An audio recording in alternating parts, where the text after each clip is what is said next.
선생님이랑 두 번째 내용 할 건데요. 두 번째 내용은 자기들이 가지고 있는 책의 10페이지입니다. 자기들이 가지고 있는 내용의 10페이지는요. 이제 대기 중에 포함되어 있는 물, 수증기에 대한 얘기예요. 그래서 대기 중에 포함되어 있는 수증기에 해당되는 얘기를 하자라고 합니다. 그래서 2-2의 제목이 대기 중의 물입니다. 실제로요, 아까 우리가 대기라고 하는 건 그래서 공기 얘기한다 그랬어요. 공기 중에서 제일 많은 건 질소기체고 두 번째는 산소기체야. 그리고 나머지 아르곤, 이산화탄소가 있어 라고 하는 이렇게 기체들에 대한 얘기만 한 이 공기 분포는 사실은 우리가 뭐라고 하냐면 이거는 수증기를 뺀 나머지 건조공기라고 해요. 근데 실제로는요, 대기에는 이렇게 건조공기에다가 뭐가 들어있냐면 수증기까지를 포함하고 있어요. 맞죠? 자, 이렇게 수증기까지를 포함한 공기를 우리가 습용공기라고 합니다. 그래서 실제로 습균한 상태로 존재한단 말이야. 공기에는 수증기를 포함하고 있어. 현재 이 교실에도요, 이 공기 안에 수증기가 포함되어 있습니다. 됐죠? 자, 이렇게 수증기가 포함되어 있는 습균한 공기 상태로 존재한단 말이죠. 자, 그러면 이렇게 공기 속에는요, 수증기를 무한대로 포함할 수 있을까? 라는 얘기입니다. 아닙니다. 됐어. 실제로 공기가 포함할 수 있는 최대 수증기 양이라는 게 존재하거든요. 그걸 우리 멋진 말로 뭐라 그럴까? 최대 수증기라는 뭐라 그럴까? 포화 수증기. 자, 그러면 공기가 포함할 수 있는 수증기량의 최대치 뭐가 결정해? 공기의 양과 공기의 온도. 알겠습니까? 이거에 따라 포함할 수 있는 수증기 양이 결정됩니다. 그래서 포함할 수 있는 수증기 양은 공기가 얼마인데 이 교실만 한 거야? 아니면 이 건물만 한 거야? 거기에 포함할 수 있는 수증기 양은 또 다르겠죠. 그래서 라고 하는 공기량과 그리고 그 공기의 온도에 따라서 포함할 수 있는 최대 수증기량이 달라진단 말이야. 그래서 우리는 이걸 다 수렴할 수 없어서 공기의 양을 한정시킵니다. 공기 얼마? 1kg 다음.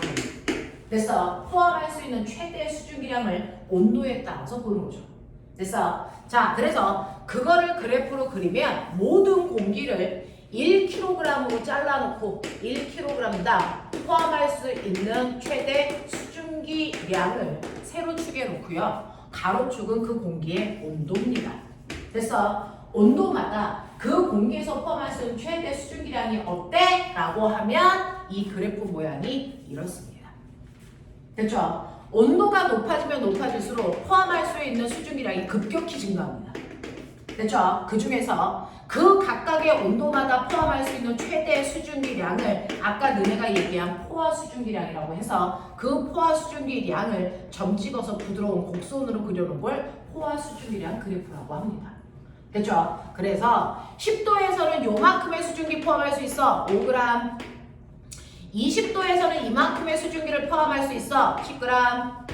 됐어? 자, 30도에서는 최대로 포함할 수 있는 수증기량이 40g이야. 뭐 이런 식으로. 됐어? 자, 그래서 그 높이마다의 점을 찍어서 나타낸 걸 포화 수증기량 그래프라고 하는데, 그러면 현재 그 공기는요, 이 중에서 어디에 해당돼? 라고 하면 지금 현재 이 교실의 온도는요 20도인데요. 그래서 포함하고 있는 수증기량은 겨우 5g밖에 안 되니까 이 위치야.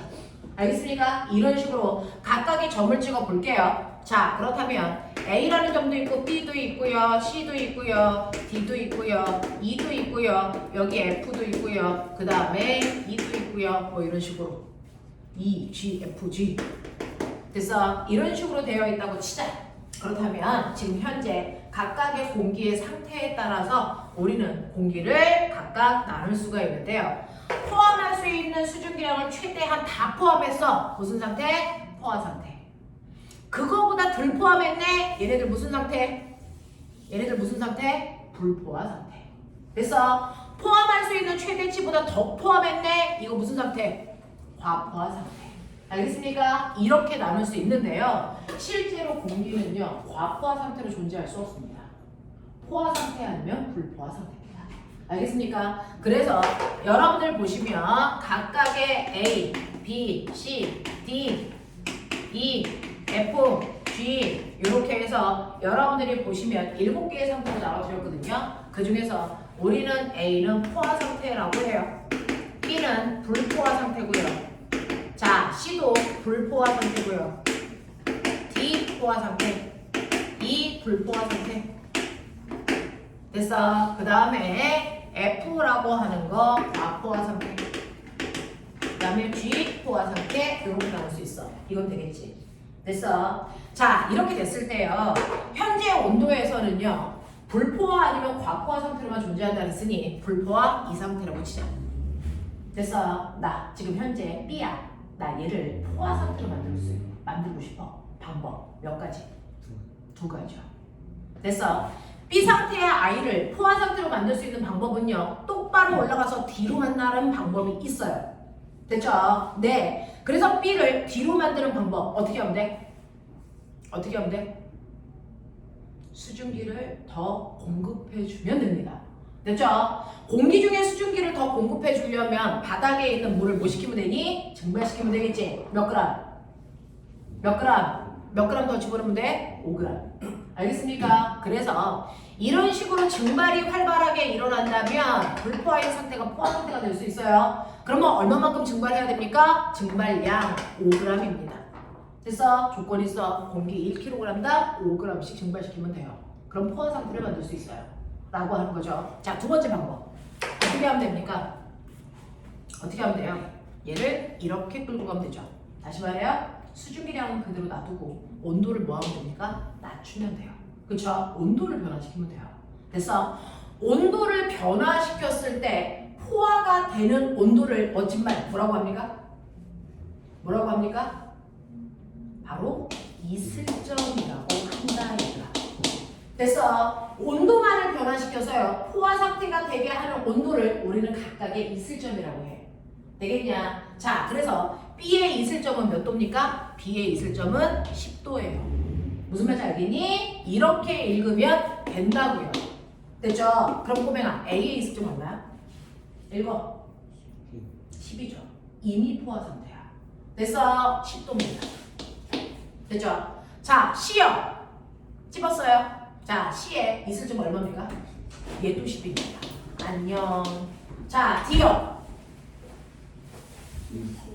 네, D요. 포화 상태가 되는 온도 바로 현재가 포화 상태죠. 됐어? 그러니 현재 온도 20도가 포화 상태야. 그럼 눈치챘어요? 포화 상태인 아이들의 현재 온도가 그 자체가 이슬점이다. 알겠습니까? 이런 얘기예요. 자, 그런가 하면 2도 찍어보세요. 2 찍었으니까 이 포화 상태로 만들 거야. 온도 몇 도까지 낮춰야 돼? 쭉 가보세요. 20도까지 낮춰야죠. 그래서 2의 이슬점은 20도입니다. 맞습니까? 자, 그 다음에 F 찾았습니까? F 이슬점 찾고 싶어요. 자, 얘는 온도를 낮추면 포화 상태를 못 만들죠. 거꾸로 온도를 뭐 해야 됩니까? 높여야 됩니다. 몇 도까지요? 20도까지요. 그래서 F의 이슬점 20도입니다. 됐죠? 자, G요. 이슬점 얼마입니까? 30도죠. 이미 포화 상태이기 때문에 현재 온도가 곧 이슬점이야. 알겠습니까? 포화 상태가 되는 온도를 우리는 이슬점이라고 하는데 꼬매나 이슬점을 찾아놓고 보니까 이 새끼들이 같아. 이유 얘기해.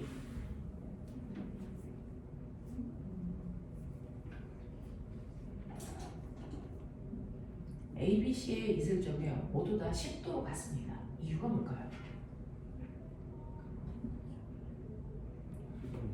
이슬점이 다 같은 이 세 개의 이유가 뭐냐고요. 얘네들 현재 포함하고 있는 수증기량이 5g으로 같기 때문입니다.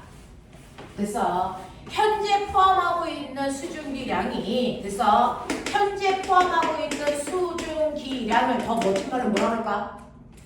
이거 더 멋진 말로 뭐라 할까? 이걸 절대수라고 하는 거야. 됐어? 이게 5g으로 같기 때문에 이슬점이 같을 수밖에 없어. 그럼 꼬맹아 거꾸로 얘기해. 이슬점이요. 어떤 이름 모를 X라는 아이의 이슬점을 봤더니 이슬점이 10도래. 그럼 이걸로 알 수 있는 거. 아, 이슬점이 10도라는 건 10도에 해당되는 포화 수증기량을 가지고 있다는 얘기입니다. 그래서 얘는 무조건 현재 포함하고 있는 수증기량이 5g이야 라는 걸 예측하라는 얘기야. 그래서 앞으로 문제에 이슬점을 주면요, 그 이슬점에 해당되는 수증기량을 포함하고 있다고 해석하셔야 된다. 알겠습니까? 이런 얘기야. 자, 그 다음에 봐. 얘네들도 이슬점 같지? 그렇다면 이제 무슨 말이야? 여기에 있는 DEF가 포함하고 있는 수증기량이 뭐하다? 같다. 이 뜻이죠. 그래서 보세요. DEF 얘네들 현재 포함하고 있는 수증기량 다 똑같이 몇 g입니까? 10g입니다. 알겠습니까? 현재 포함하고 있는 수증기량이 다 10g이기 때문에 이슬점이 똑같을 수밖에 없다. 알겠습니까? 자, 얘 30이죠. 얘네들이랑 다르죠. 됐습니까? 그러면 얘가 포함하고 있는 수증기량은 얘네들보다 뭐하다? 많다라는 겁니다. 되겠어? 자, 보세요. G가 현재 포함하고 있는 수증기량 얼마입니까? 40g입니다. 되겠어? 이렇게 된다고. 그래서 이슬점을 알려준다는 얘기는 사실은 현재 포함하고 있는 수증기량을 알려줬다는 얘기다. 무슨 말인지 알겠어? 자, 그러면서 이슬점을 분석해 보니까 위에 있는 세 개보다 얘네들이 더 커. 얘네들보다 얘 이슬점이 더 커. 무슨 얘기일까? 현재 포함하고 있는 수증기량이 많을수록 이슬점은 뭐하다? 높다. 알겠습니까? 그래서 이슬점의 양을 분리해 보시면 실제로 커지는 거 볼 수 있겠죠. 알겠니? 이 얘기야. 이 얘기야. 다시 말해, 높이가 같은 애들은 이슬점이 같아. 됐어? 높이가 같은 애들끼리 이슬점 같아. 무슨 말인지 알겠죠? 이 얘기입니다. 이 얘기입니다. 자, 그러면 실제로 이 아이들이 이만큼의 수증기를 가지고 있지만, 됐어? 최대로 포함할 수 있는 수증기량은 얼마야? 라고 하죠. 얘네들이 최대한 포함할 수 있는 수증기량, 다시 말해요, 포화 수증기량이 얼마냐는 거죠. 여기 얼마냐는 거죠. 됐어? A요. 최대한 포함할 수 있는 수증기량은 얼마일까요? A의 위치에서 10입니다. 아니요, 10이 아니고 얼마입니까? 5g입니다. 됐죠? 근데 B는요? B, 최대한 포함할 수 있는 수증기량 어딥니까? 10g입니다. 그러면 얘는 5g인데 얘는 왜 10g이야? 뭐가 달라? 둘의 온도가 달라. 포화 수증기량은 그 온도에서 최대한 포함할 수 있는 수증기량이죠. 온도마다 다릅니다. 됐죠? 그래서 얘는 현재 온도가 5도이기 때문에 최대한 포함해봤자 5g. 근데 5g 가지고 있잖아. 그래서 포화 상태야. 무슨 말인지 알아? 얘는요, 실제로 얘가 포함할 수 있는 수증기량은 10g인데 5g밖에 못 가지고 있네? 그러니까 불포화죠. 무슨 말인지 알겠습니까? 이 얘기예요. 됐죠? 자, C 보세요. C의 위치에서 보시면 여기서 최대한 포함할 수 있는 수증기량은 30도이기 때문에 쭉 따라가 몇 g까지 포함할 수 있어? 40g까지 포함할 수 있었어. 됐어? 40g까지 포함할 수 있는데 얘가 가지고 있는 건 고작 5g이야. 그러니까 들 채웠지. 불포화라고. 무슨 말인지 알겠어? 이런 얘기야. 무슨 말인지 알겠니? 이런 얘기야. 그래서 포화 수증기량을 결정하는 건 현재 온도가 몇 도냐에 따라 결정되겠죠. 온도가 높을수록 포함할 수 있는 최대 포화 수증기량은 증가합니다.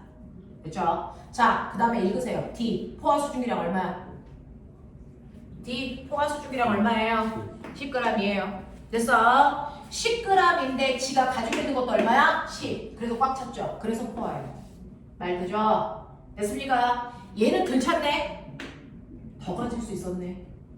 무슨 말인지 알겠어? 자, 여기에 2 보세요. 2는요 30도입니다.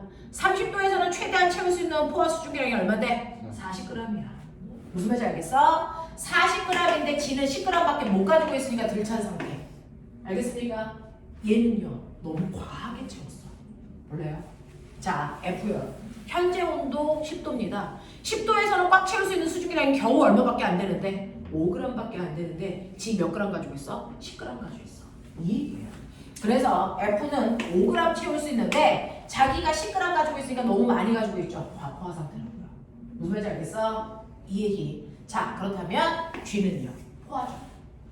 됐어. 얘가 40g 가지고 있어요. 자, 근데 G는 보시면 30도입니다. 꽉 채워봤자 몇 g? 40g. 근데 자기가 40g을 가지고 있으니까 다 찬 상태라는 얘기예요. 무슨 말인지 알겠어? 이런 얘기입니다. 자, 그랬을 때요. 지금 이 공기 얼마나 축축해? 라고 하는 공기의 축축한 정도를 우리는 뭐라 한다? 상대 습도라고 한다. 기억 기억합니까? 상대습도. 상대습도는요, 꼬맹아 말 그대로 상대적인 거야. 선생님이 1,000원을 가지고 있는데요. 나 부자야 가난해? 이거 상대적인 거죠. 그래서 얘는 아무것도 안 가지고 있대. 얘 가지고 있는 돈이 0원이래. 그럼 나 1,000원 가지고 있는 나는 얘보다 엄청 부자야. 무슨 말인지 알겠어? 근데 쟤는 10,000원 가지고 있대. 그러면 쟤에 비해서 1,000원 가지고 있는 나는 엄청 뭐해? 가난해. 무슨 말인지 알겠죠? 똑같이 1,000원을 가지고 있더라도 비교치가 누구냐에 따라서 가난하다 부자다 상대적인 거라고요. 라고 하면 이 상대는 반드시 비교 대상이 필요하다. 알겠습니까? 네. 그래서 실제로 상대 습도가 누가 더 높습니까? 라고 하는 상대 습도는 기준치가 분명해야 되죠. 그 기준치는 뭐예요? 바로 그 온도에서의 포화 수증기량과 비교하는 거야. 되겠어? 그래서 상대 습도는요, 현재 내가 포함되어 있는 온도의 포화 수증기량과 비교한 나의 현재 수증기량이죠. 얘가 비교 대상이야. 그래서 얘랑 비교한 내가 가지고 있는 수증기량 거기다 곱하기 못하면 나의 상대 습도가 나온다. 알겠습니까? 그럼 보세요. A요. A는 현재 온도가 10도란 말이죠. 10도에서 가득 채울 수 있는 수증기량이 얼마인데? 5g인데 내가 가지고 있는 것도 얼마야? 5g이야. 무슨 말인지 알아? 그러니 나는 5g 중에서 5g 가지고 있네? 곱하기 100. 나의 상대습도 얼마야? 100%야. 되겠냐? 얘와 같은 포맷을 가지고 있는 애가 누굴까? 얘와 같은 포맷을 가지고 있는 애가 누굴까? 이 중에 누굴까요? 상대습도가 100인 아이가 누굴까요? 얘는 왜 상대습도가 100일까요? 빨리 분석하라고요. 네, 포화 상태니까. 가질 수 있는 만큼 최대한 다 가지고 있으니까. 무슨 말인지 알겠습니까? 그래서 A뿐만 아니라 D나 G를 상대습도를 구해도 똑같은 결과가 나옵니다. 됐죠? D 같은 경우도 보시면요. D는요. 현재 온도 20도예요. 20도에서 가득 채울 수 있는 수증기량이 10g인데 내가 가지고 있는 것도 10g이야. 그럼 난 가득 찬 상태라고요. 무슨 말인지 알겠어? 이렇게 포화 상태인 아이들은 상대습도 구할 필요 없이 다 몇 %다? 100%의 상대습도를 포함하고 있는 아이입니다. 되겠어? 자, 그렇다면 포메가 불포화는 기준치보다 덜 가지고 있는 아이들이죠.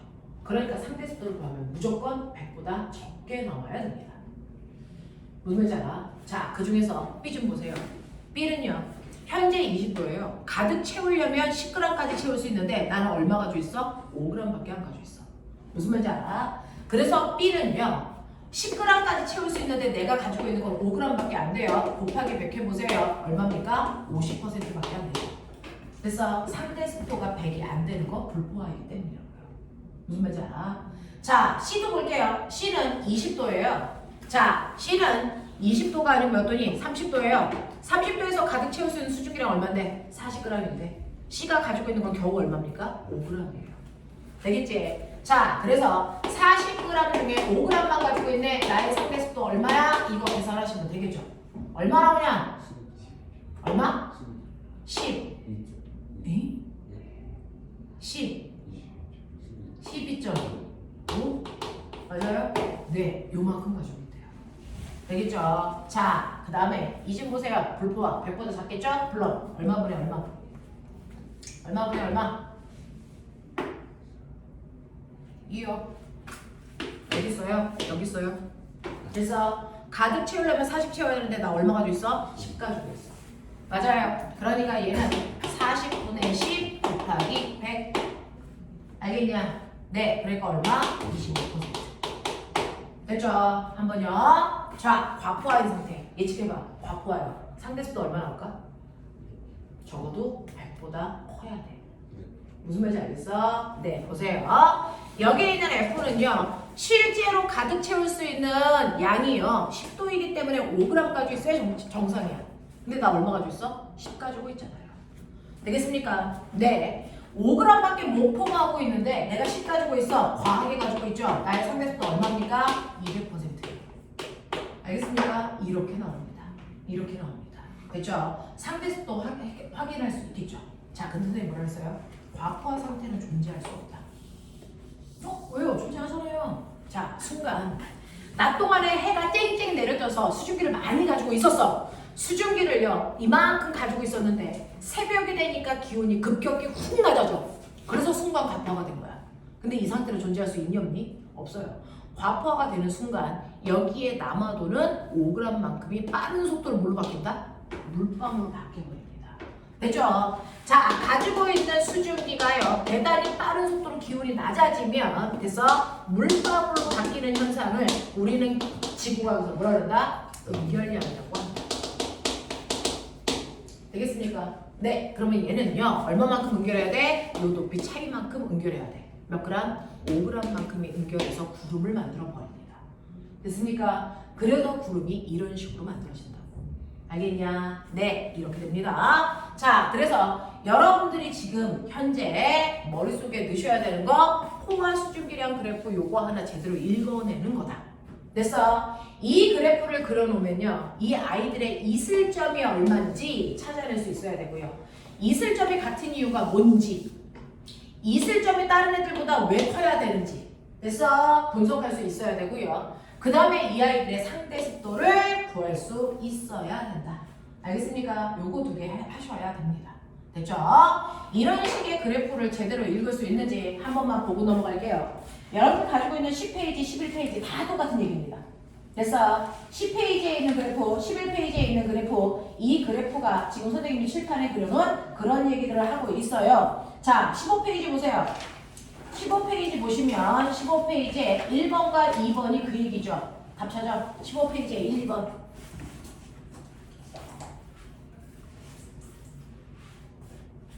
아가야, 도연이지? 네. 앞부분은 선생님이 영상으로 보내줄게. 네. 네.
별로 어렵지 않게 풀 수 있길 바랍니다. 자, 1번 보시면 포화 수증기량은 포화 상태의 공기 그래서 1kg에 들어있는 수증기량을 g으로 표현한 것이고요. 기온이 높을수록 커지는 거죠.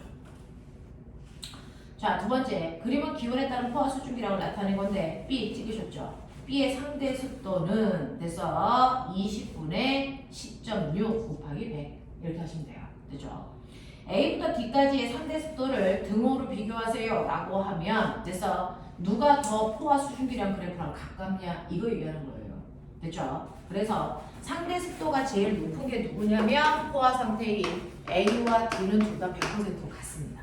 아시겠어요? 네, 계산할 필요 없죠. 자, 그 다음에 C하고 B가 있는데요. 꼬맹아, 이런 느낌이죠. 이런 느낌이죠. 이런 느낌. 자, 이 중에서 누구의 상대 습도가 더 낮을까라고 하는 건 포화 수증기량 그래프부터 누가 더 멀리 떨어져 있느냐를 보시면 돼요. 됐어? 더 멀리 떨어져 있는 아이가 더 불포화로요. 우리 책에서는 B하고 C니까 볼게요. B의 상대 습도는 됐죠? 50인데 C의 상대 습도는 12.5밖에 안 돼. 포화 수증기량 그래프랑 훨씬 더 멀리 떨어져 있기 때문이야. 알겠어? 자, 여기 있는 아이를 보시면요. 네, 그런 의미에서 C의 상대 습도가 B의 상대 습도보다 높을 수밖에 없다. 굳이 구하지 않아도. 알겠니? 이런 식으로 예측할 수 있다라는 얘기입니다. 자, 그러면 여러분들이 상대 습도를 어느 정도 구할 수 있는 능력이 되시면 이거 가지고요. 이제 여러분들이 하나의 문제를 풀어내셔야 됩니다. 자, 뭐냐면 여기에 있는 지금 현재요. 어떤 상태였냐면 A였다고 치죠. 나 지금 A야. 보이죠? 자, A 상태였는데요. 이게 현재 교실입니다. 그래서 A 상태의 교실입니다. 근데 이 교실을 그래서 밀폐된 교실에 난로를 핀다. 상대식도 변합니다.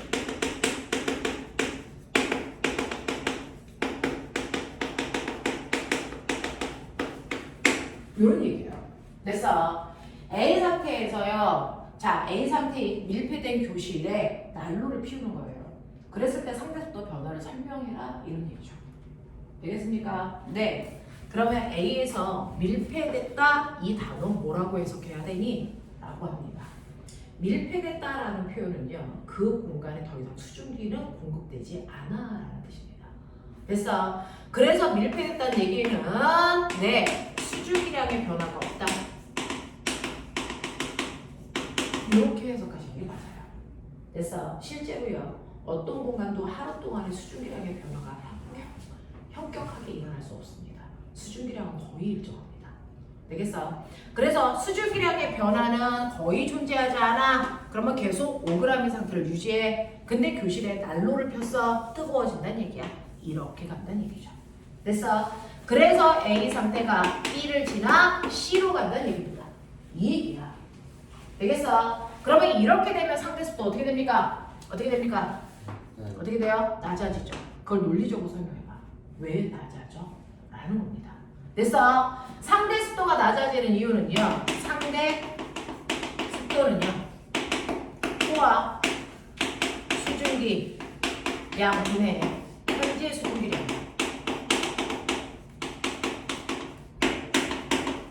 요거라고요.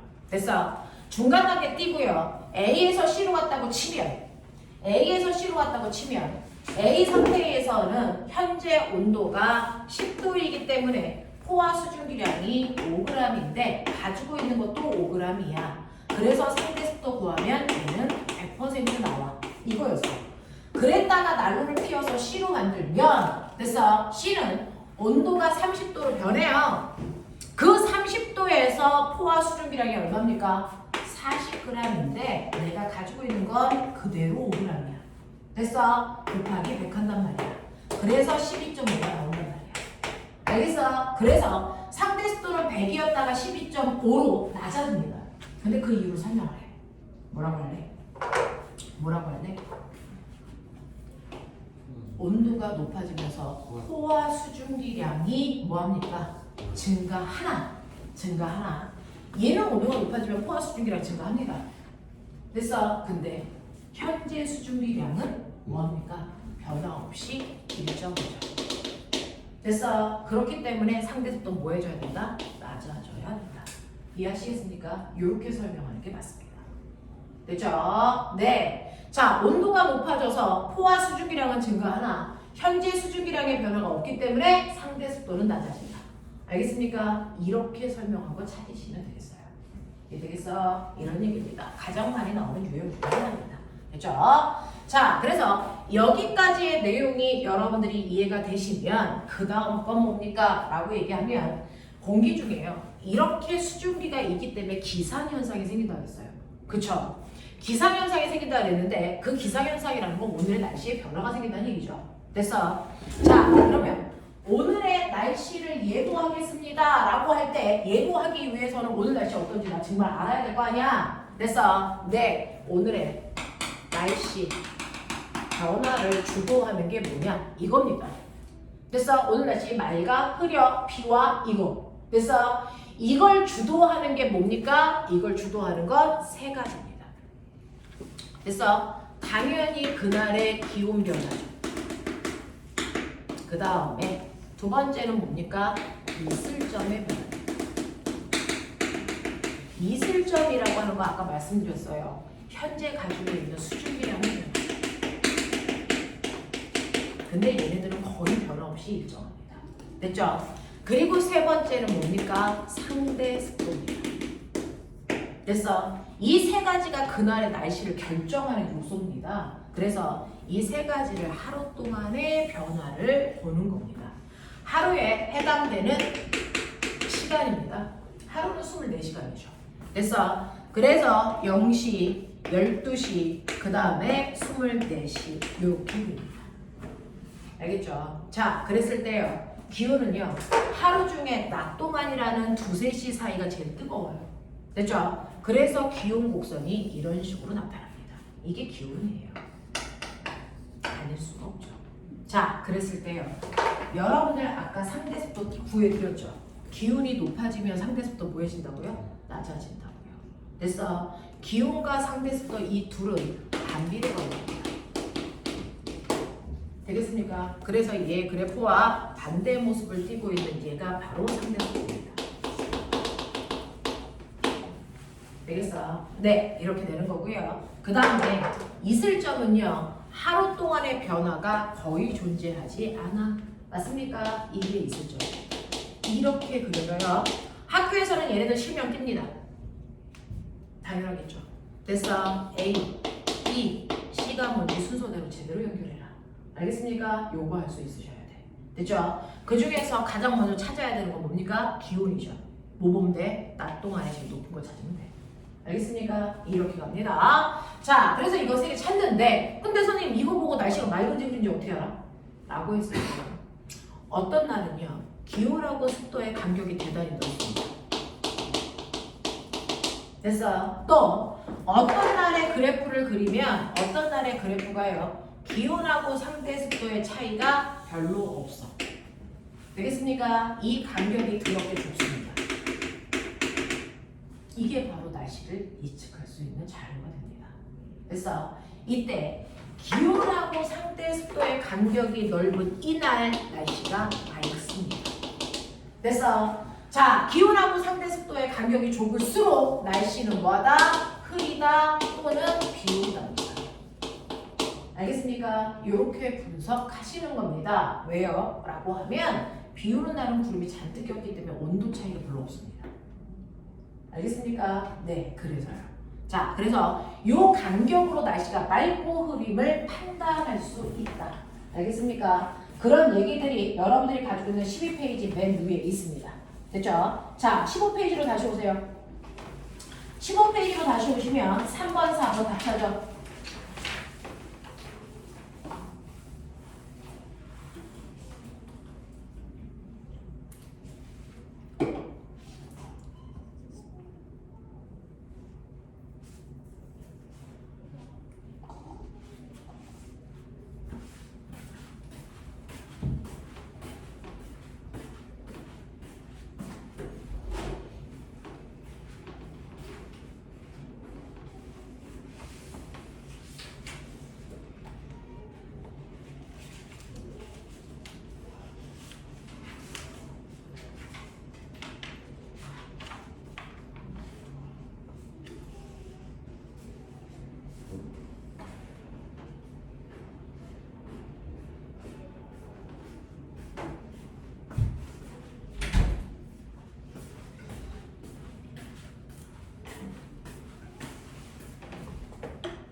할만하죠? 수증기량이 일정할 때 수증기량이 일정하다는 건 이슬점이 일정하다는 얘기입니다.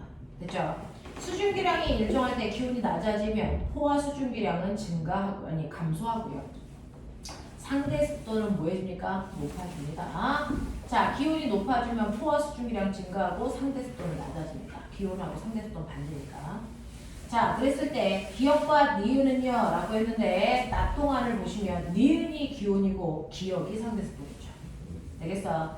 자, 하루 중에 가장 건조할 것으로 예상되는 건 상대 습도와 기온의 차이가 간격이 넓은 거니까 6시 정도겠죠. 건조할 것으로 예상되는 걸 아니죠. 가장 건조할 것으로 예상되는 건 기온은 높고 습도는 낮아야 되는 거죠. 그래서 뭡니까? 낮 동안에 해당되는 그래서 12시부터 18시 사이가 가장 건조하겠죠. 되겠어? 자, 이렇게 보시면 됩니다. 자, 그러면 이런 식으로 해서 여러분들이 이제 날씨 변화까지 안다면 됐죠? 기상현상을 주도하는 건 구름 생성이거든요. 구름 생성 과정 보죠. 학교에서 구름 생성까지는 다 하신 것 같아요. 자, 그러면 오늘 해야 되는 내용 중에서요. 대기 중에 물 중에 세 번째는 바로 구름이라는 거죠. 구름은 아까 과포화 상태가 되면 그래서 존재할 수 없기 때문에 수증기가 물방울로 바뀐다고 했어요. 수증기가 물방울로 바뀌는 응열이라는 현상이 만들어질 때 나타나는 게 구름입니다. 됐죠? 자, 그러면 이러한 구름이 왜 생기는지 그래서 그거에 대한 얘기예요. 자, 지구는요. 여러분들이 알고 있는 것처럼 이렇게 육지와 바다로 되어 있잖아요. 햇볕이 쨍쨍, 규빈아! 햇볕이 쨍쨍 내려지고 있죠. 자, 햇빛이 쨍쨍 내려지고 있으면 육지 쪽에 햇빛이 많이 가니 바다 쪽에 많이 가니? 똑같이 가죠. 됐어. 똑같이 갑니다. 자, 똑같이 햇빛이 가는데 그 중에서 물이 흡수한 햇빛 때문에 물의 온동이 활발해지면서 물은 뭐 하냐면 물이 수증기로 바뀌는 증발 현상이 일어나죠. 자, 증발이 일어나는데 여기 있는 공기가 대류에 의해서 위로 올라가잖아요. 그래서 수증기가 공기를 타고 같이 위로 올라갑니다. 위로 올라가면 기온이 급격히 다시 낮아집니다. 됐죠? 다시 낮아지니 수증기가 추워져서 다시 뭘로 바뀝니까? 물방울로 바뀌겠죠? 됐어? 물로 바뀌는 응결이 일어난 거죠. 그래서 물방울들이 생기고 그 물방울들이 집단을 형성하면 이게 구름. 됐어? 이 구름이 떠다니면서 물방울들이 점점 커집니다. 점점 커지면 무거워진 물방울은 더 이상 떠 있을 수 없죠? 그래서 얘가 쏟아져 내립니다. 이게 바로 강수 현상이죠. 됐어? 쏟아져 내리면 중력 때문에 낮은 곳으로 다시 모입니다. 그래서 제자리로 돌아옵니다. 이걸 우리는 멋진 말로 뭐라 그럴까? 물의 순환이라고 합니다. 제자리로 돌아오는 거. 됐어? 그러면 물을 순환시키는 기본 에너지 뭡니까? 물을 순환시켰던 에너지의 근원은 뭡니까? 바로 얘를 증발시키는 데 사용했던 태양 복사 에너지죠. 얘 때문에 출발한 겁니다. 됐죠? 그래서 물을 순환시키는 에너지는 바로 태양 복사 에너지. 그 태양 복사의 에너지를 흡수 방출하면서 물이 순환하게 되는 거예요. 됐어? 그러면서 구름이 생깁니다. 아, 나 알겠다. 구름 이렇게 되는 과정에서 생기네. 라고 하죠. 됐어? 그 과정을 과학적으로 설명해 보세요. 구름의 생성 과정. 일단은 바다에 있는 물이 증발해 수증기가 되는 현상부터 됐어? 상태부터 보는 거죠. 자, 수증기가 생겼어. 그럼 구름 생겨? 아니죠. 구름을 만들려면 이 새끼를 뭐합니까? 끌고 올라가야 됩니다.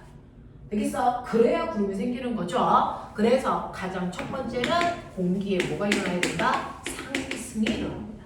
공기의 상승이 일어나면 원래는 수증기라고 하는 이 아이가 요만큼 있었어. 자, 근데 이 수증기의 크기가 여기에 있을 땐 변화가 없죠? 왜? 밖에서 공기가 누르는 기압이라는 크기와 모든 물질은 안에서 밖으로 밀어내는 내부압이라고 하는 힘도 있어요.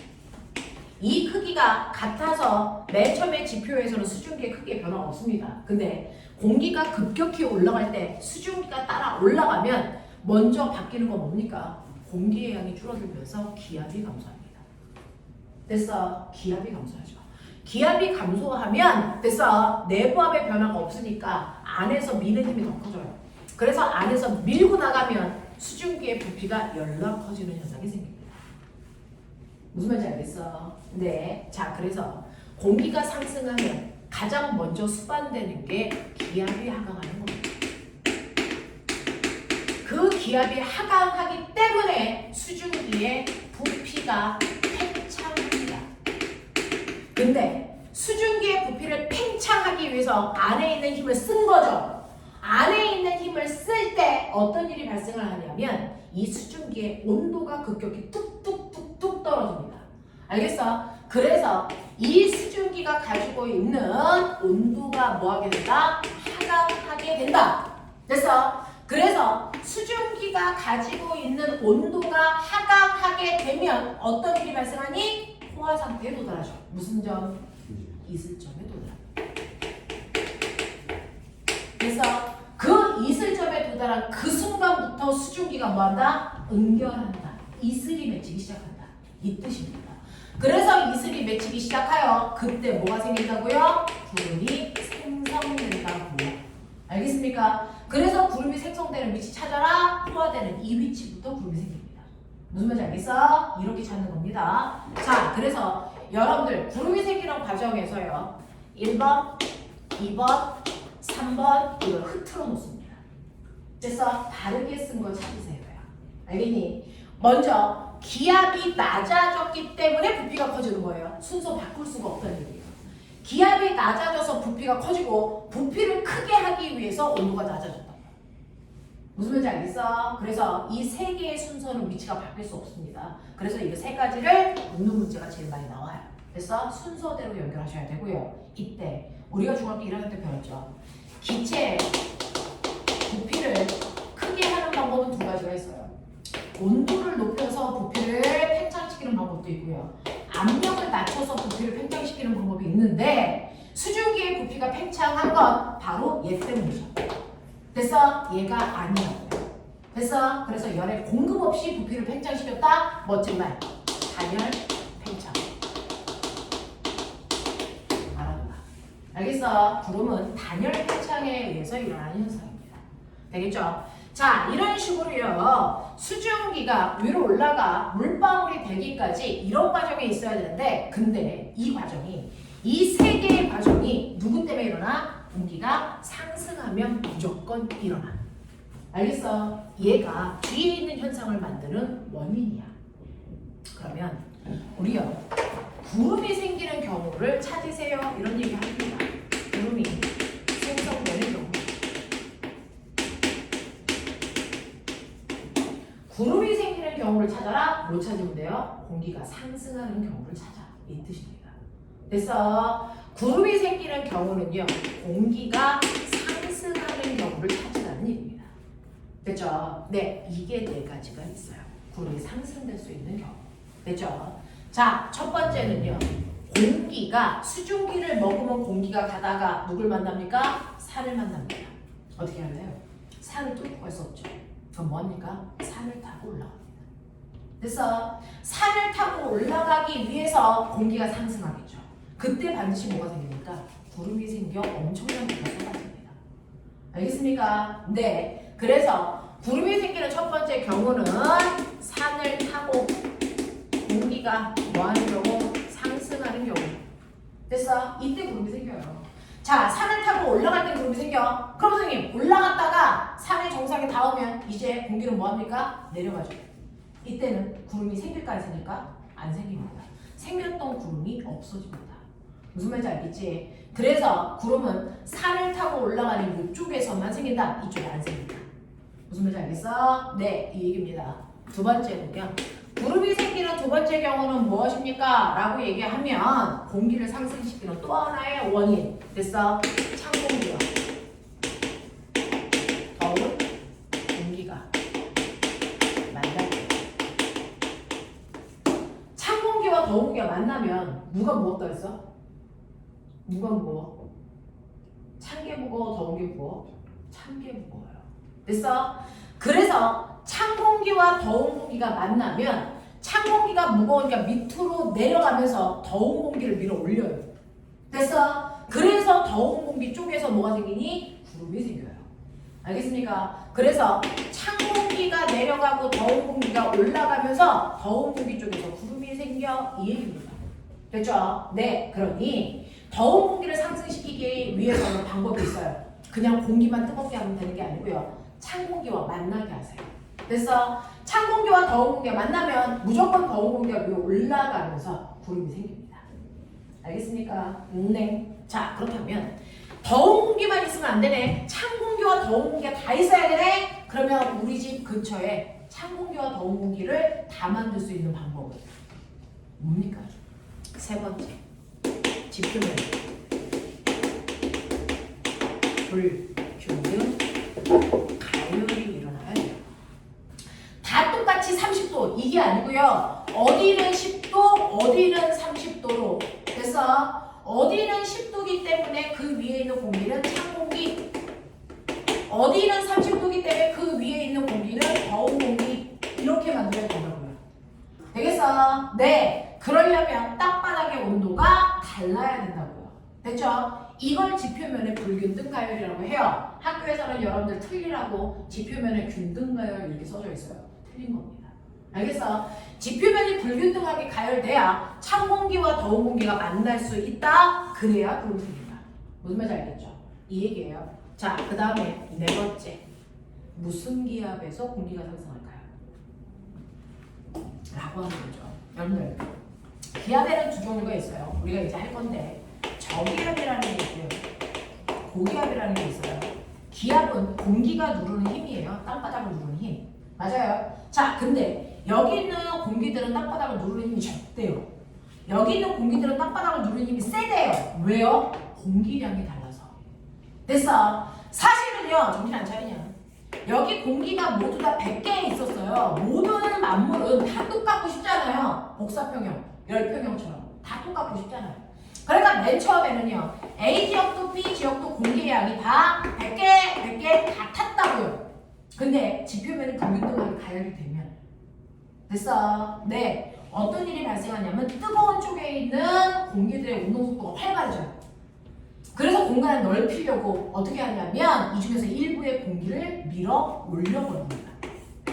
됐어? 그러면 공기들이 듬성듬성 있게 되면서 공기 사이의 거리가 멀어지겠죠. 됐죠? 그러면 공기량이 100개가 아니고 몇 개? 30개로 줍니다. 됐냐? 그러면 이 30개가 누르는 힘은 약해지겠죠. 그래서 저기압이 되는 거야. 됐어? 고기압은요, 여기가 차가워져요. 차가워지면 입자와 입자 사이의 거리가 좁아져야 되니까 얘네들이 따닥따닥 붙어. 얘네들이 따닥따닥 붙기 위해서 위에 있는 공기들이 뭐합니까? 내려와서 나머지 빈자리를 채우면서 따닥따닥 붙어요. 그래서 그러면 밑바닥에 공기가 100개 있던 애들이 위에서 내려오니까 공기량이 200개가 됩니다. 그럼 100개일 때보다 200개일 때 바닥을 누르는 힘이 세지겠죠? 그래서 고기압이 됩니다. 무슨 말인지 알아? 그래서 저기압은 공기 개수가 줄어들었다 이 뜻이야. 어디 갔어? 하늘 위로 올라갔어. 됐어? 고기압은요, 공기 개수가 많아졌다 이 뜻입니다. 어디서 왔어? 위에서 내려왔어. 알겠습니까? 그렇다면 그 중에서요, 공기가 위로 올라가는 곳이 어디입니까? 저기압이죠. 그래서 저기압 중심에서는요, 반드시 하가 상승 기류를 가지고 있습니다. 됐어? 그래서 저기압 중심에서 구름이 생깁니다.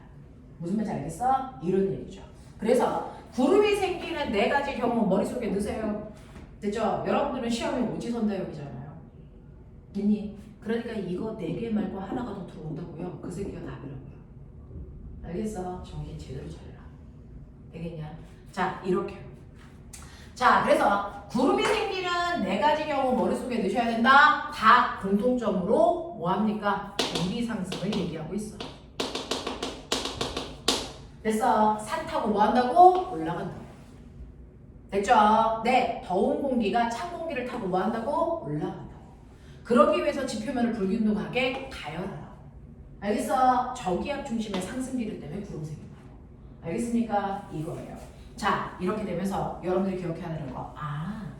이런 식으로요. 지표면이 불균등하게 가열이 되면 한쪽은 공기가 상승, 한쪽은 공기가 하강하네. 그래서 기압 차이가 생기네. 맞죠? 이때 공기가요. 오메나 잘 봐. 공기가 위아래로 움직이는 건 기류라고 불러요. 됐죠? 기류라고 부릅니다. 위아래로 움직이는 거. 저기압은 공기가 위로 올라가는 상승 기류가 만들어지는 곳이다. 기류. 알겠습니까? 자, 고기압은 공기가 내려가는 하강 기류가 만들어지는 곳이다. 알겠습니까? 네, 공기가 위아래로 움직이는 건 기류라고 해요. 그럼 공기가 옆으로 움직이는 건 뭐라고 하냐? 바람이라고 합니다. 알겠습니까? 다른 말이야. 바람은 이렇게 부는 걸 얘기하는 게 아니야. 알겠어? 옆으로 가는 걸 얘기하는 거야. 됐죠? 다른 말이라고요. 됐죠? 네, 이렇게 됩니다. 그래서 고기압과 저기압에서 이런 일들이 발생한다는 거 확인하시면 되는데요. 선생님, 실제로 구름이 저기압에서 생긴다는 거 저 믿을 수가 없어요. 실험해보세요. 이게 여러분들 교과서에 있어요. 됐죠? 저기압에서 구름이 생기는 걸 실험하는 것도 있습니다. 둥근 바닥 플라스크예요. 자, 미지근한 물을 집어넣고요. 여러 번 흔들어요. 왜? 자, 그 충돌에 의해서 더 많은 열이 발생해서요. 여기 있던 물 중에 일부가 수증기로 증발합니다. 그래서 이 공간 안에 수증기를 충분히 집어 만들어내기 위해서 몇 번 흔듭니다. 됐죠? 물론 밀폐시켜야죠. 수증기 날아가지 않게. 알겠어? 이렇게 하고요. 여기에 됐어? 뭐가 있냐면 이런 식으로요. 피스톤이 연결되어 있어요. 주사기. 이렇게 연결되어 있다고요. 됐죠? 상상하기 편하게 이 안에 너 있다고 쳐. 너 들어가 있어. 됐냐? 제가 이 상태에서 피스톤을 확 뭐합니까? 밀어요. 그러면 여기 있던 공기들이 밀려 들어가죠? 네 머리를 누르는 공기 압력이 뭐해지니? 세져요. 됐어? 그래서 피스톤을 밀 때는 이 안을 고기압으로 만든다는 얘기입니다. 맞아? 자, 그랬을 때요. 여기에 구름이 생길까 안 생길까? 안 생깁니다. 됐어? 그래서 피스톤을 밀면 구름 하나 안 생기기 때문에 여기가 훨씬 더 맑아집니다. 그래서 고기압일 땐 날씨가 밝아요. 알겠습니까? 자, 그랬다가 내가 그 상태에서 피스톤을 갑자기 뭐합니까? 거꾸로 당깁니다. 얘를 확 하고 당기면요. 그래서 여기 있던 공기가 일로 빨려갑니다. 그럼 이 안에 있는 공기량이 뭐합니까? 줄겠죠. 그럼 공기가 내 머리를 누르는 힘의 세기가 뭐해집니까? 약해집니다. 그러니 피스톤을 당길 때는요. 저기압을 만들어줍니다. 그래서 자 이때 보시면 이때 뭐가 생깁니까? 수증기가 물방울로 바뀌면서 구름이 생깁니다. 그러니 이때 어때야 됩니까? 뿌옇게 흐려집니다. 그래서 이거 거짓말입니다. 피스톤을 빵 하고 당겨도요. 여기가 뿌옇게 흐려지는 게 눈에 안 보입니다. 왜요? 물방울 입자가 너무 작아서. 그래서 뿌옇게 흐려진다는 걸 확인할 수가 없어요. 알겠어? 물방울이 안 생겼어요? 아니 생겼다니까? 물방울이 생겼어. 저기압이니까. 그래서 생겼는데 물방울 입자가 너무 작아서 내 눈에 뿌옇게 흐려졌다는 게 확실히 보이지 않는단 말이야. 됐어? 그럼 어떻게 해야 돼? 이 작은 물방울들을 모여서 큰 물방울을 만들어야 뿌옇게 흐려졌다는 걸 내 눈으로 확인할 수 있지? 그러면 작은 물방울들을 큰 물방울들로 만들기 위해서는 물방울들을 끌어당기는 데서 아이가 필요해. 이걸 뭐라 하더니? 작은 물방울들을 끌어당기는 이 아이를 뭐라 하더니? 은결이에요. 학교는 좀 다니지 않습니까? 됐어. 이 은결의 역할을 하는 아이가 필요해요. 그래야 실험을 할 때 결과를 확실히 볼 수 있어요. 그게 누구니? 이게 바로 뭐니? 바로 공기 중에 있는 먼지. 됐어. 우리는 공기 중에 있는 먼지 역할을 하라고 이 안에 뭐 집어넣어요? 향경기 넣고 실험하는 거. 그죠? 그래서 공기 중에 먼지가 많은 날은 됐어. 훨씬 더 뿌옇게 흐려지는 현상들을 보죠. 그걸 우리가 스모그라고 하는 거예요. 알겠습니까? 이렇게 되는 거죠. 되겠냐? 그래서 은결액을 집어넣고 실험을 하면 훨씬 더 확연히 볼 수 있다. 라고 하는 거죠. 그래서 향경기 집어넣는 겁니다. 자, 이런 식으로 해서 여러분들이 구름이 어떻게 생기는지까지의 과정을 보여드렸습니다. 그래서 13페이지 맨 밑에 있는 거. 13페이지 맨 밑에 있는 그림 4가지를 선생님이 칠판에 정리해드린 1, 2, 3, 4번에 해당되는 내용이에요. 되겠어? 잘 보시고요. 자, 그러면 이런 식으로 구름이 생겼어. 됐죠? 이런 식으로 구름이 생겼는데요. 구름은요. 사실은 선생님은 천체물리학과 나왔는데요. 선생님이 학교 다닐 때 구름에 대해서도 배웠다고요. 물론 구름 관측하는 것도 했었어요. 자, 이렇게 구름이 생기는데요. 구름은요. 물론입니다. 어떤 구름, 너네처럼 막 새털 구름, 뭉게 구름 그런 식으로 나누지 않고요. 그래서 실제로 구름을 분류할 때는요. 구름의 모양과 떠있는 높이에 따라서 나눠요. 그 중에서 중학교 때는 얘만 신경 쓰세요.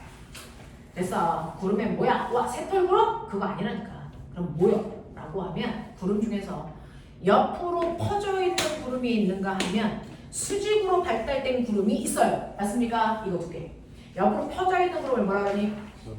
이걸 뭐라 하니? 층, 운, 형. 이런 불러. 됐어? 수직으로 발달된 구름은 뭐라 하니? 적, 운, 형 이라고 하지. 됐어? 왜 생긴 모양이 다르냐? 구름은 뭐 때문에 생기는데?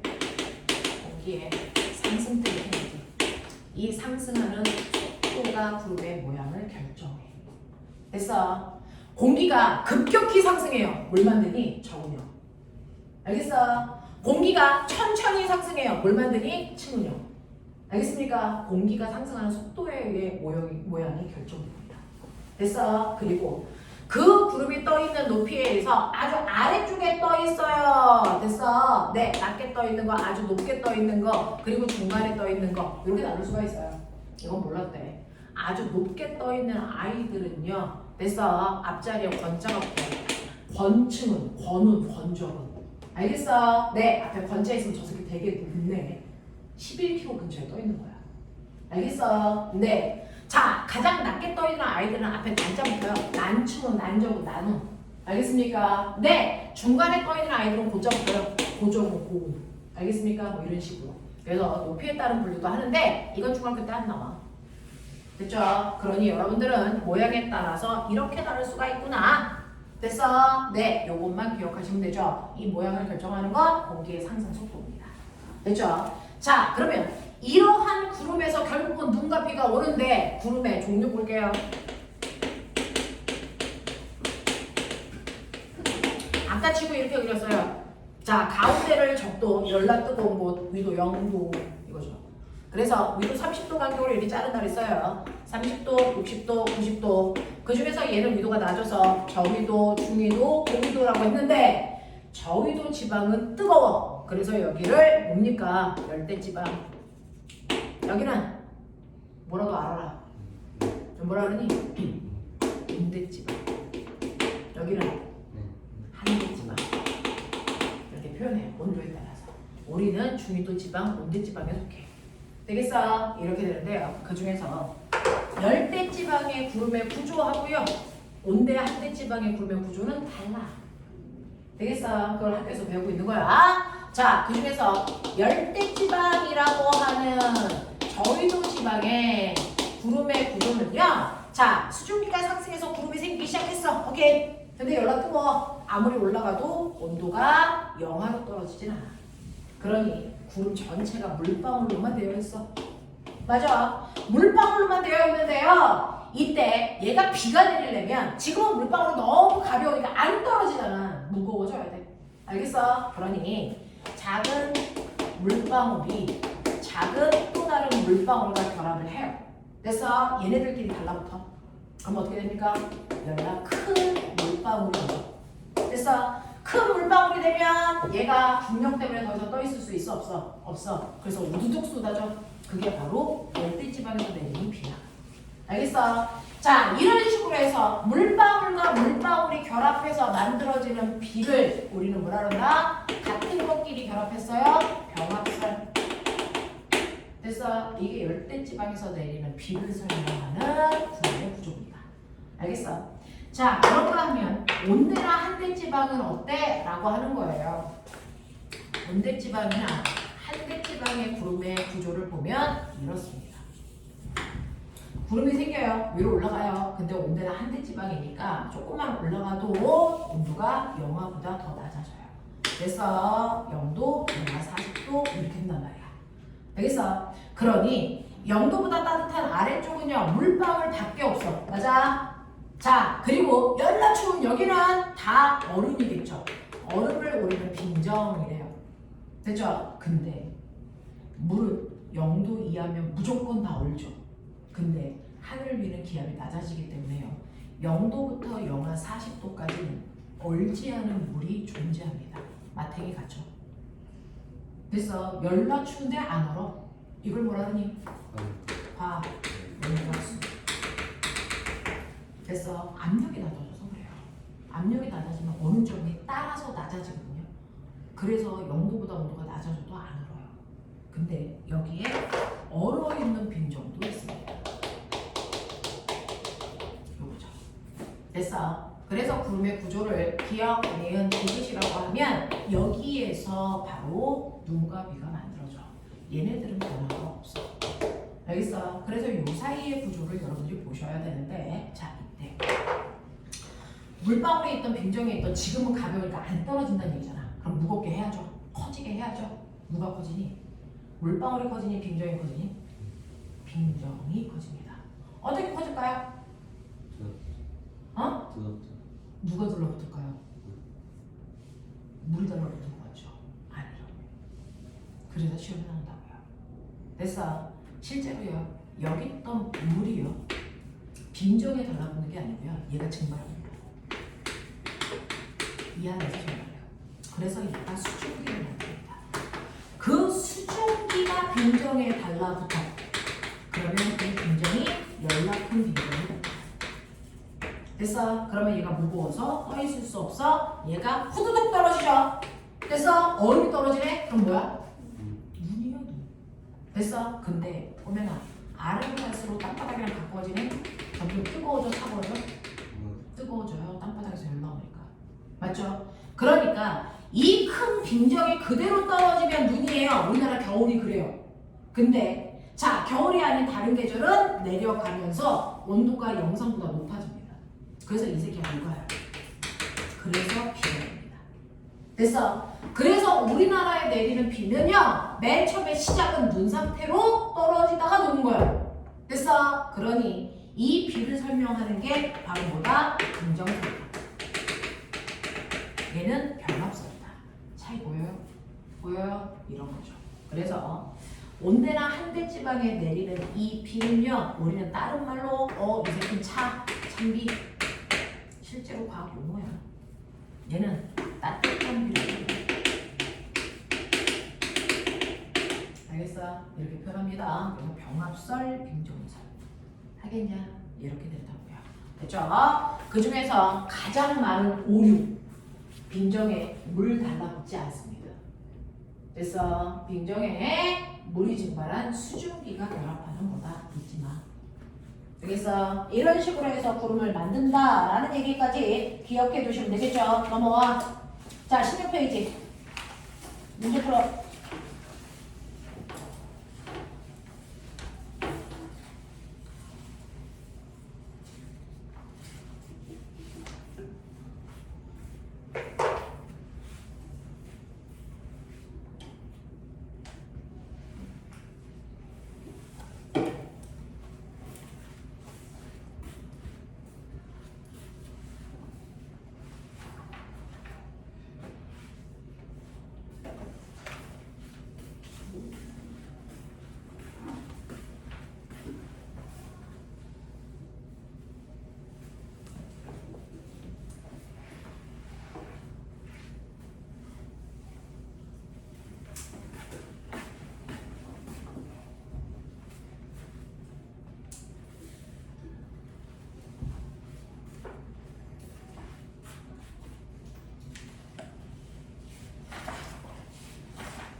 했어. 최저까지 했어.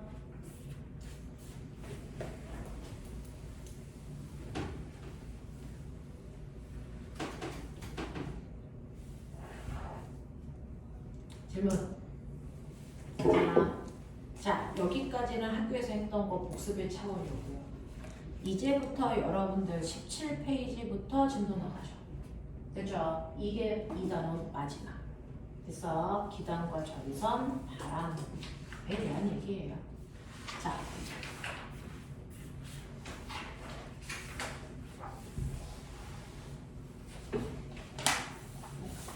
끊어야 되니? 화장실 갔다 온 거야? 안 끊어도 돼요? 자, 해볼게요.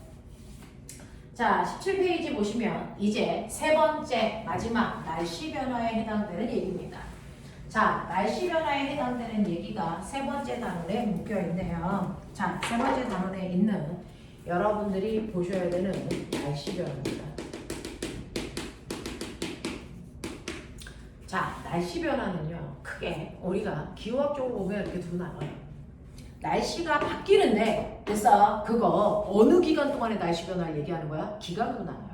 됐어? 그래서 단기간 동안의 날씨의 변화를 얘기하는 것도 있고요.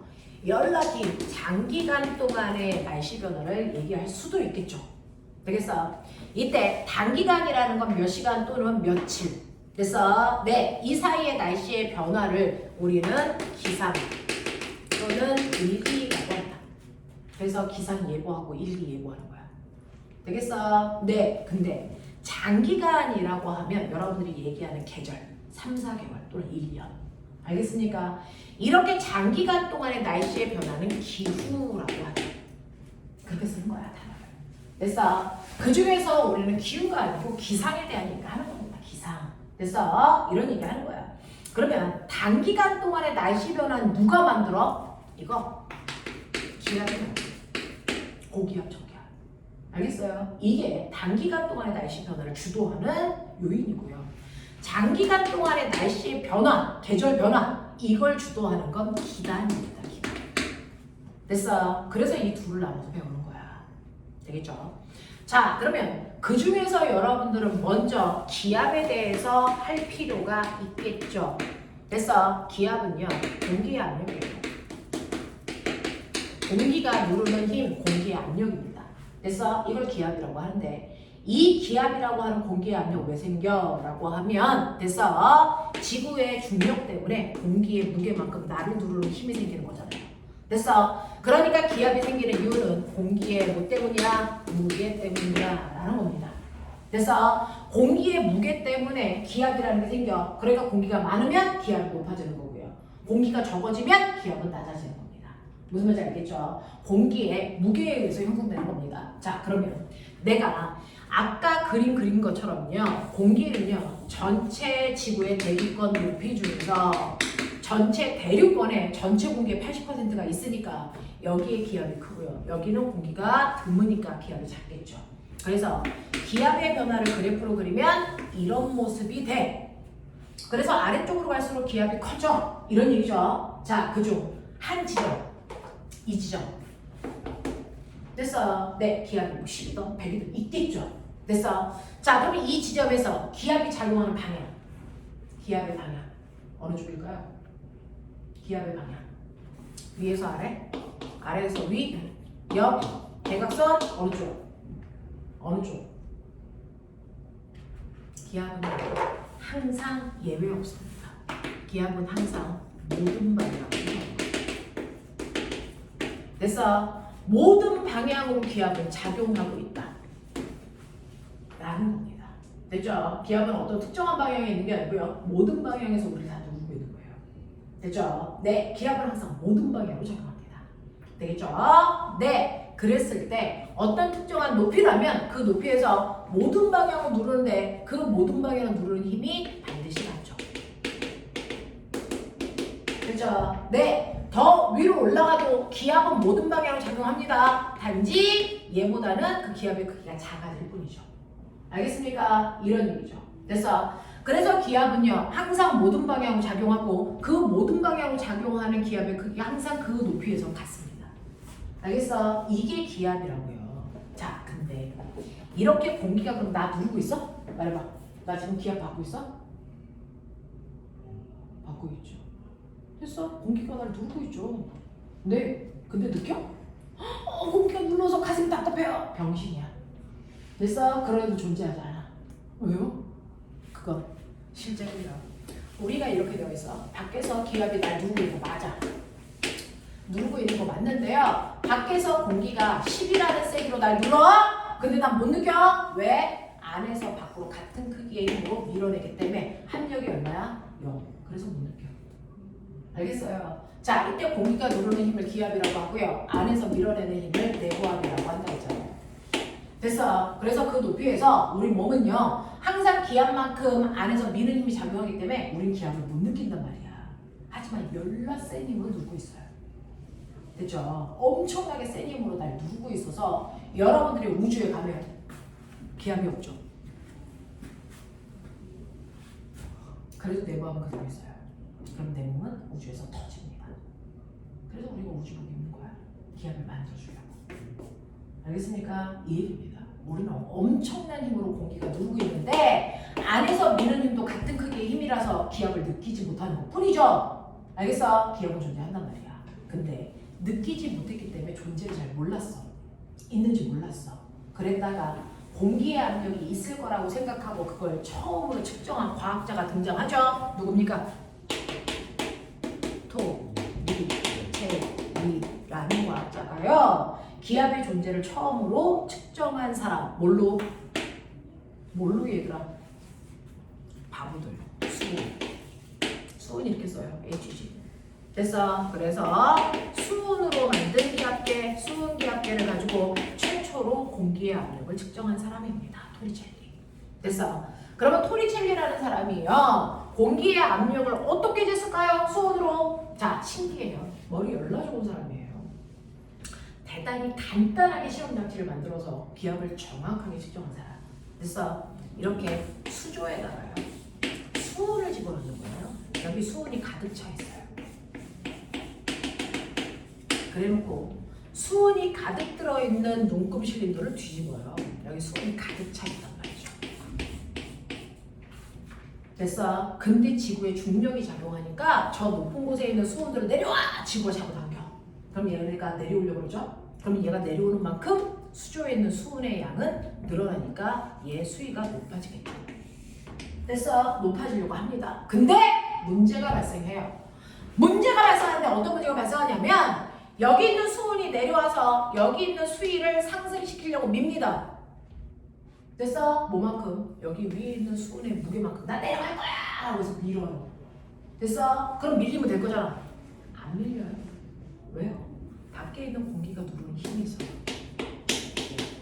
이건 수은의 무게. 이런 상태야. 됐어? 위에서는 공기가 누르고 있고요. 아래서는 수은의 무게가 밀고 있어요. 자, 그 중에서요. 수은의 높이가 높아질까 낮아질까? 둘 중에 누가 커? 그게 결정하는 거야.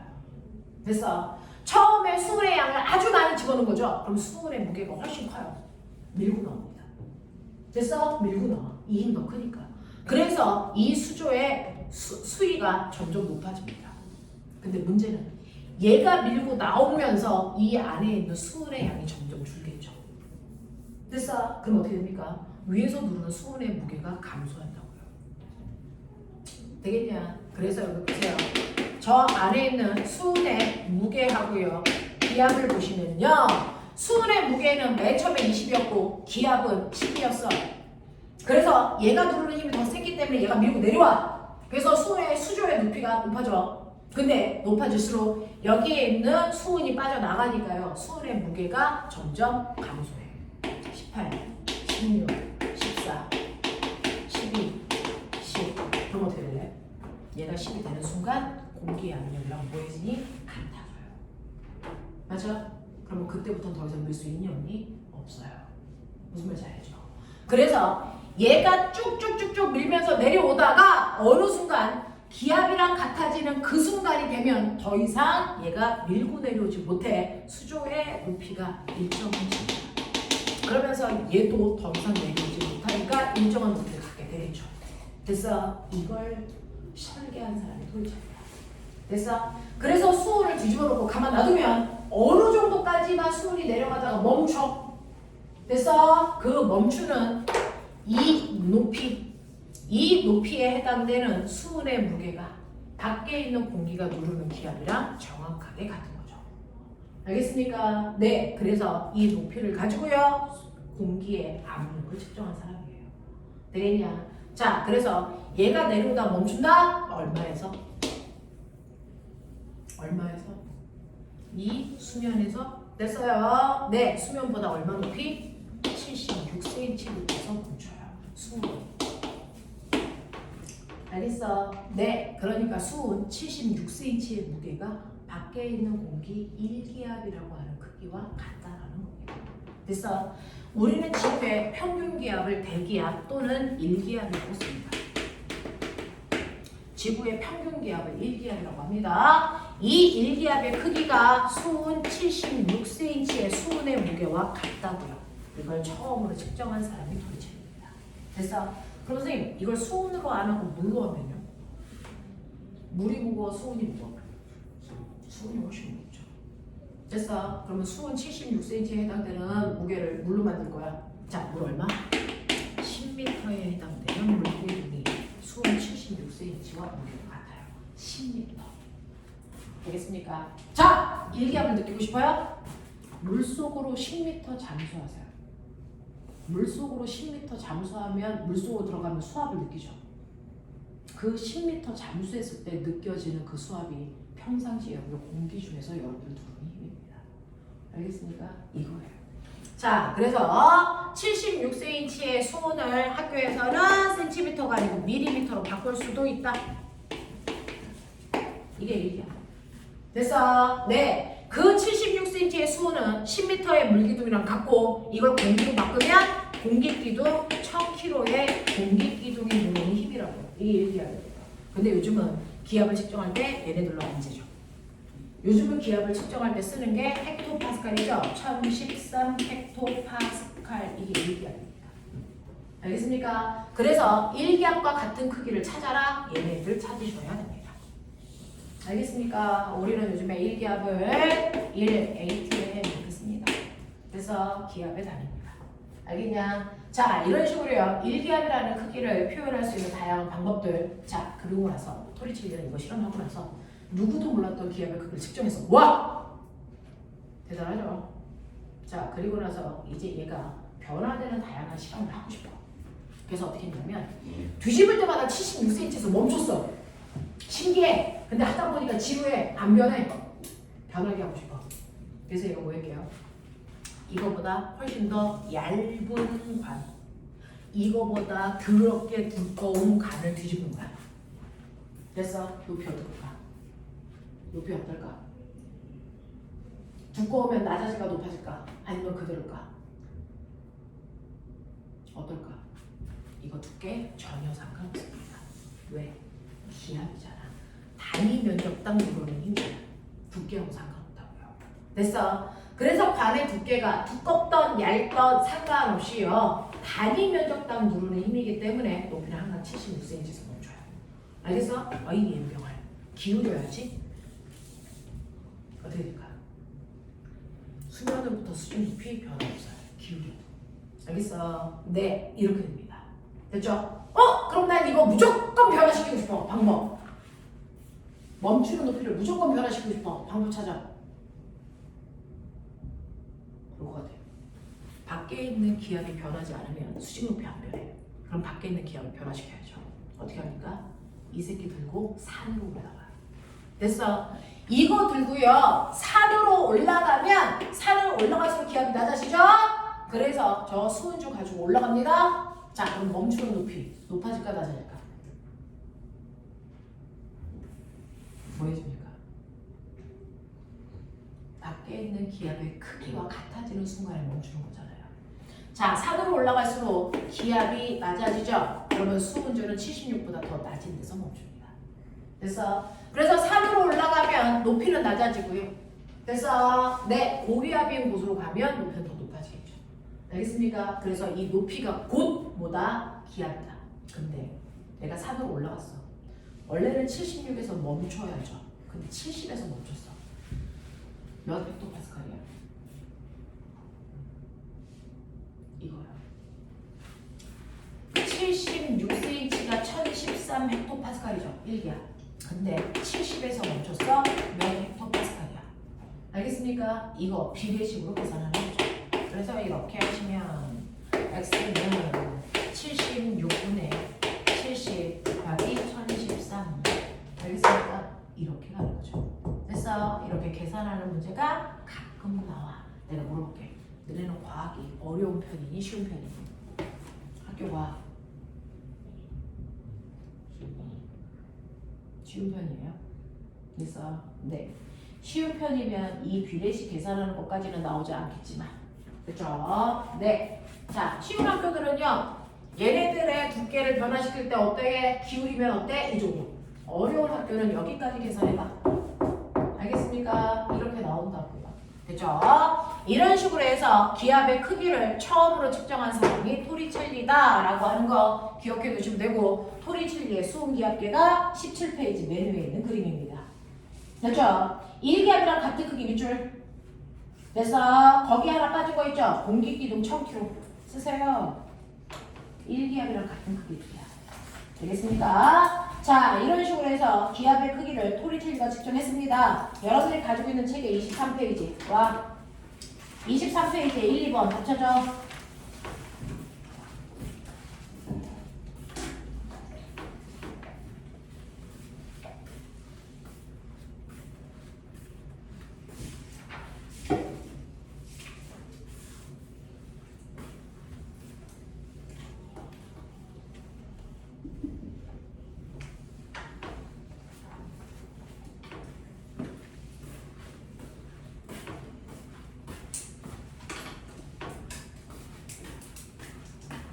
질문 있나? 할 말 하나? 자, 그러면 이런 식으로 기압이 뭐다라는 걸 토리첼리라는 과학자가 처음으로 측정해서 기압의 존재를 인지하게 된다고요. 됐죠? 자, 그러면 이러한 기압에도 종류가 있는 거 알죠? 여러분이 알고 있는 고기압, 저기압. 알겠습니까? 네. 고기압과 저기압이라는 기압이 생기는데, 꼬맹아, 나 여기요. 601호, 이 강의실. 됐어? 아침 10시에 하고요. 여러분들 집에 갈 때가 나 1시입니다. 2시구나. 2시에 집에 갈 텐데 10시하고 2시에 이 교실의 기압은 그대로 유지된다 아니면 변한다? 같은 지점, 같은 날. 시간에 따라 기압을 재. 변해 안 변해? 미친 듯이 변해 이 새끼다. 알겠어? 기압은 매 순간 달라져. 그래서 우리가 일기예보할 때요. 특정한 지점에서요. 그래서 3시간 간격으로 기상 요소들을 측정해서 중앙 슈퍼컴퓨터로 그 자료를 보내는 거예요. 그래서 내일의 날씨가 어떨 건지 그래서 추위를 예상하는 겁니다. 그래서 기압, 기온, 습도 매 순간 바뀝니다. 알겠어? 네. 자, 그래서 기압도 매 순간 바뀌는데 여러분들이 알고 있는 그래서 기압의 종류.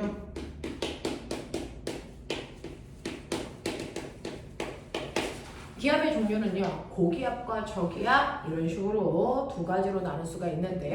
그 중에서 우리가 알고 있는 고기압이라는 건 왜 생겨? 저기압이라는 건 왜 생겨? 이 얘기죠. 그래서 실제로 아까 설명해 드렸어요. 자, 전체적으로 공기의 양은 균질하게 분포하고 싶다. 그래서 어디나 다 공기의 양이 100개씩 있고 싶다. 근데 햇빛을 받았을 때요. 그래서 햇빛은 똑같은 양이 오지만 여기는 어디야? 여기는 찬 바닷가야. 여기는 육지야. 이렇게 지표면의 물질이 달라요.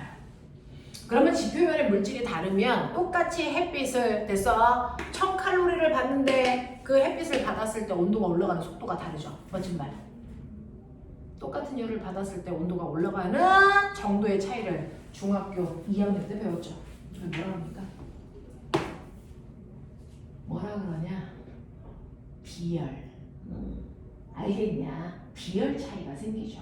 그래서 물 같은 경우에는 비열이 크기 때문에 열을 많이 받아야 경우 1도 올라가. 맞아? 근데 모래 같은 경우에는 비열이 작기 때문에 열을 조금만 받아도 온도가 쭉쭉쭉쭉 올라가. 무슨 말인지 알겠냐? 네. 그래서 지표면의 물질에 따라서 그 물질 간에 비열차가 생기면 그것 때문에 똑같은 열량을 받아도 무슨 차이가 생기니? 온도차가 발생할 수밖에 없어. 알겠어? 이렇게 된다고. 그래서 낮 동안에 똑같은 열을 받더라도요. 바다가 있는 쪽은 온도가 천천히 올라가기 때문에 얘 온도는 15도, 얘 온도는 40도 이렇게 차이가 나죠. 그러니까 여름에 여러분들 바닷가로 놀러 가는 이유가 바닷가의 온도가 낮기 때문이죠. 알겠어? 비열차 때문이에요. 그 얘기 하는 거야. 됐어? 자, 그러면 이렇게 똑같은 열을 받았는데 바닷가의 온도는 15도고 육지의 온도 40도면 열 평형 때문에 바닷가 위에 있는 공기의 온도도 15도예요. 맞아? 육지 위에 있는 공기는 얼마입니까? 40도까지 올라가겠죠. 됐어? 그럼 공기에 불균등 가열이 일어나네. 그럼 어떻게 됩니까? 차가운 공기는 무거우니까 계속 내려가려고 하죠. 됐어? 뜨거운 공기는 가벼우니까 계속 올라가려는 멋진 말! 무슨 기류? 상승기류가 생기죠.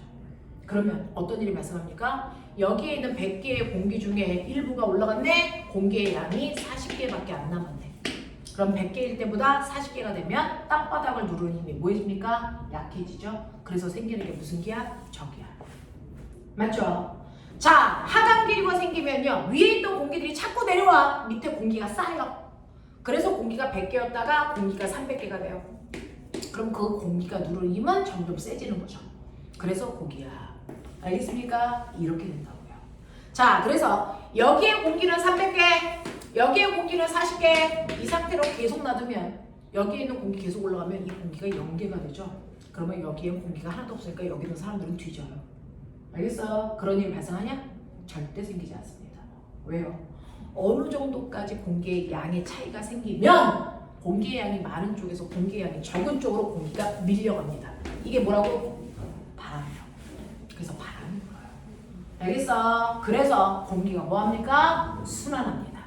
자, 하강 옆으로 가, 상승 옆으로 가. 대기순환이 만들어져요. 알겠습니까? 이렇게 된다고요. 자, 그 중에서 꼬맹아, 하강기류가 생긴 여기가 무슨 기야? 무슨 기야? 고기야. 상승기류를 가지고 있는 여기 무슨 기야? 저기야. 공기가 옆으로 이동하는 거 뭐라 그런다고? 바람. 그럼 선생님 이것도 바람이야? 이건 바람이라고 안 해.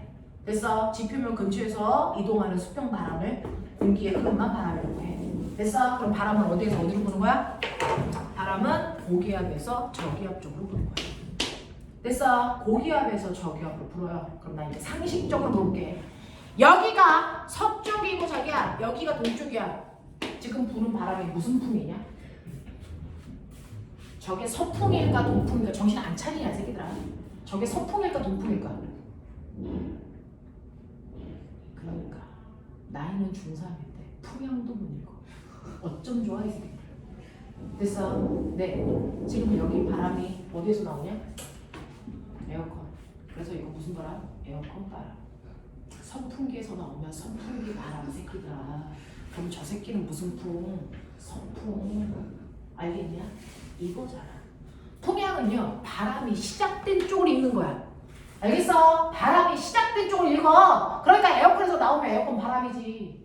무슨 말인지 알겠냐? 그 얘기 한다고. 그래서 얘가 서풍이라고. 알겠습니까? 네. 그래서 바람은 항상 고기압에서 어느 쪽으로? 저기압 쪽으로 바람이 분다. 알겠습니까? 우리 이렇게 얘기합니다.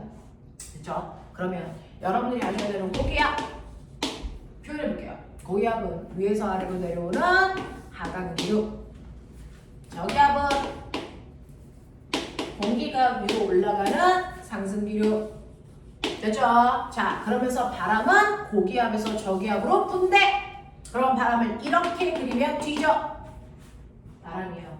됐어? 기압선과 수직으로 바람은 절대 불지 않습니다. 바람이 어떻게 불지 아세요? 고기압에서 저기압으로 바람이 부는 거 맞아. 됐어? 근데 바람이 불 때요. 고기압에서 공기가 불어 나갈 때 시계 방향으로 회전하면서 공기가 나갑니다. 신기하죠? 저기압에서 바람이 들어갈 땐 반시계 방향으로 바람이 회전하면서 들어갑니다. 신기하죠? 됐어요? 네. 오른 나사 북측, 오른손. 됐어? 90도.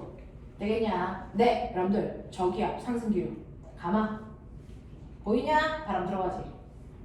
무슨 방향? 반시계 방향. 보이냐? 고기압, 하강기류. 내려 이 새끼야. 됐어? 불어 나가지. 무슨 방향? 시계 방향. 보이냐? 이걸로 하는 거야. 되겠죠? 자, 이런 식으로요. 바람이 고기압에서 저기압으로 불 때 똑바로 가지 않고 휘어. 왜 그래요? 왜 그런 것 같아? 왜 똑바로 안 가고 휘는 것 같아? 그쵸? 지구에. 때문에 자전 때문에 됐어? 자전하는 방향으로 간성이 붙어서 그래요. 알겠습니까? 그래서 바람이 이런 식으로요. 회전하면서 불어나가고 불어 들어갑니다. 그래서 이 방향 바르게 그리고 찾아라. 100% 나오겠죠. 알겠습니까? 이렇게 된다라고 하는 거 기억해 두세요. 그래서 바람은 이런 식으로 기압차가 만드는 거예요. 기압차가 바람을 만들어요. 됐어? 네. 근데 그 기압차는 뭐에 의해서 생기는 겁니까? 보이세요? 비열차. 됐죠? 자, 그래서 기열차에 의해서 생기는 바람 여기까지 하고 잠깐만 끌게. 비열차에 의해서 생기는 바람 여러분들 알아두세요. 이렇게 한쪽은 바다, 한쪽은 육지. 바다에서 육지. 됐죠? 자, 낮 동안에요. 해가 찡찡 내려지면 바다는 저음. 되겠죠? 그래서 뭐? 하강기류. 육지는 고음. 그래서 뭐? 상승기류. 그래서 바람 어디로 불어? 바다에서 육지로. 됐어? 네. 그래서 낮 동안에는요. 바다에서 바람이 시작해요. 그리고 뭐? 태풍. 이제 이해하겠지? 어? 밤이 되면요. 해가 졌네. 온도가 떨어지겠죠. 천천히 올라가는 애는 천천히 떨어지고요. 급격히 올라가는 애는 확 떨어져요. 그래서 밤이 되면 거꾸로 됩니다. 여기가 고온, 여기가 저온. 알겠어? 그래서 바람이 밤에는 거꾸로 이렇게 붑니다. 무슨 풍? 말해봐. 무슨 풍? 풍. 됐어? 그래서 이걸 더하면 하루 동안에 부는 바람이 나오겠죠? 이걸 뭐라고 할까? 해류풍. 됐습니까? 이렇게 됩니다. 해류풍. 되겠냐? 자, 근데 우리나라 자체가 해안가인 거 아세요? 우리나라 그 자체가요. 삼면이 바다인 반도 국가예요. 어디냐? 여기가 태평양 바다. 여기가 유라시아 대륙. 우리나라 해안가. 보이죠? 이 상태예요. 자, 그러니 낮과 같은 계절 뭡니까? 한여름이죠. 왜냐? 낮과 같은 계절 한여름입니다. 한여름은 바다는 뭐합니까? 저온. 육지는 뭡니까? 고온. 알겠습니까? 그래서 바닷가에는 하강기류, 육지에는 상승기류가 생기니까 됐어? 바다에서 육지로 부는 해풍이 불어야 되겠죠.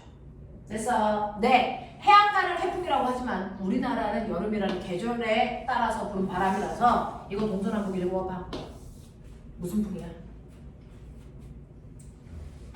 무슨 풍입니까? 바람이 시작된 쪽. 자, 이거 뭐라 그런다고요? 남도 계절풍이 불어요. 여름에 부는 바람의 이름입니다. 됐어? 오빠, 너 어제 왜 캠프 있냐? 캠프 뭐 때문에 한 거야?